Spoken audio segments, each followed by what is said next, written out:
예, 세계 각지 뉴스 현지 통신원 통해 직접 듣는 월드 리포트. 오늘은 중국 소식 전하고요. 상하이 장창관 통신원입니다. 안녕하십니까? 네, 안녕하십니까. 장정만입니다.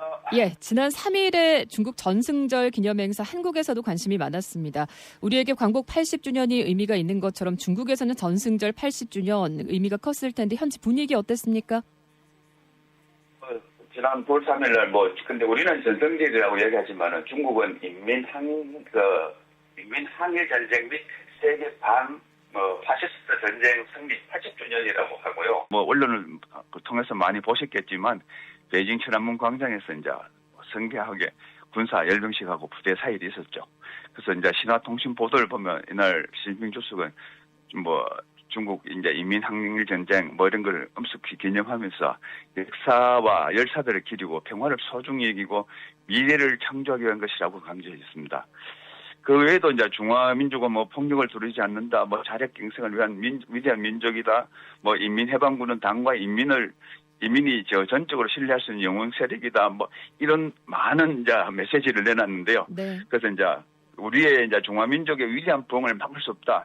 이게 아마 미국하고 이제 그런 상황에서 나온 이야기 같아요. 그래서 인류 중화와 발전을 위한 숭고한 사업은 반드시 승리할 것이라고 연설했습니다. 예. 그래서 이제 이번 행사에는 아시다시피 이제 러시아의 푸틴과 북한의 김정은 등 외국 정상회 한 61명이 이제 참석하고 이제 초청이 되었죠.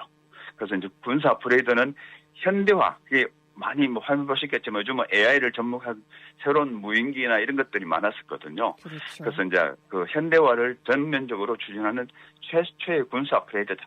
그래서 열병식을 거행한 것은 이제 지난 10년 전에 이제 70주년에 이어서 두 번째고요. 그래서 이제 열병식에서 군인들은 당의 명령을 따르라, 전투에서 승리하라, 정의가 승리할 것이다, 평화가 승리할 것이다 라면서 이게 이제 그런 구호를 외치는데 자세히 들리지 않으니까 워낙 많은 사람이 이야기하니까 네. 몰랐을 건데 그런 내용이었습니다. 그래서 근데 그 와중에 조금 특이한 점은 예. 특히 이제 그 시적 연설 중에는 홍콩 마카오를 이야기했는데 그게 홍콩과 마카오에서는 큰 반향을 불러일으켰다고 합니다. 그래서 홍콩과 마카오의 각계각층의 인민들은 항일 전쟁의 역사를 기억하고 더 나은 미래를 만들어가자고 하면서 일국양제가 지금 사실은 잘 진행되고 있는지는 모르겠는데 예. 그를 실천하면서 끊임없이 새로운 국민을 창조해 나가야 한다는 필요성을 강조를 했는데 예. 그래서 이제 그걸 오늘의 변형을 목격하게 되면 매우 행운이다. 우리나라는 강해졌다. 그리고 당의 영도 아래 어려움을 극복할 자신감을 커졌다라고 이제 보도되어 있습니다. 예. 그래서 이제 마카오 행정관은 140명의 대표단을 이끌고 참석했는데 이것은 생생한 민족 교육의 교훈입니다 하면서 그래서 중국인으로서 매우 자랑스럽다고 그랬고요.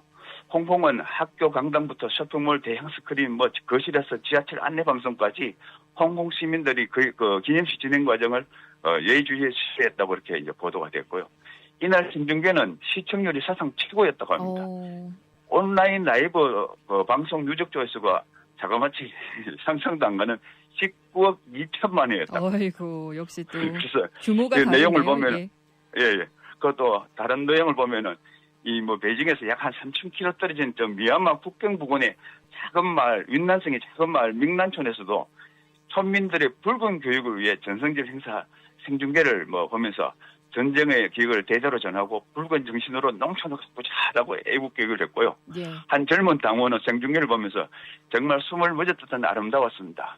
단순한 군사 퍼레이드가 아니라 애국심에 대한 깊은 교훈을 듣고 우리 시대가 젊어져야 할 사명을 더욱더 깊이 이해하게 됐다고 그렇게 이야기했습니다. 북한 김정은 위원장의 등장에 대해서는 중국 언론 어떻게 보도했습니까?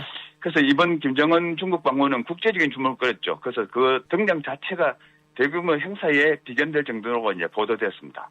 그래서 김정은이 국제 무대의 모습을 드러내 시주석과 푸틴과 많이 등장하면서 예. 새로운 외교적 행보를 보여주면서 핵무기로 무장하고 중국과 러시아의 지원을 받으면서 여전히 대담한 행보를 보이고 있다고 이 중국 언론은 보도가 되었습니다. 알겠습니다. 자, 9월 말부터 내년 6월까지 중국인 단체 관광객 비자 없이 한국에 15일간 체류할 수 있는데 중국 관련 업계 분위기 어떻습니까? 지금 금방 말씀하셨는데 오늘 9월부터 내년 6월까지인데 이게 3명 이상이면은 단체 무비자가 대상이 3명만 됩니다. 돼도 예. 3명만 돼도요.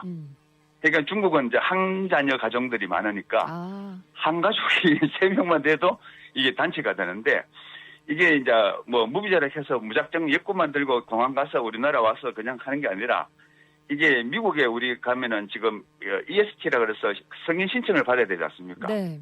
그 중국도 그걸 승인 신청을 받아야 됩니다.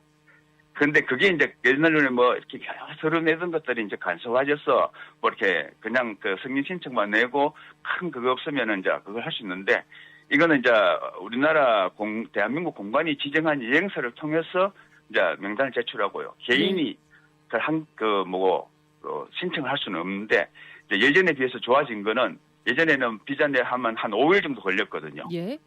근데 지금은 출발 24시간 전에만 신청하면은 12시간 전에 비자가 나온다고 합니다. 오, 신속하게 처리가 되네요. 예. 근데 이제 3명 이상이라 해도 이제 개인은 신청할 수 없는데 그 지정 여행사를 통해서 신청해야 되는데 과거에 이제 불법 체류 전력이나 뭐 입국 제한이 규제자, 있겠군요.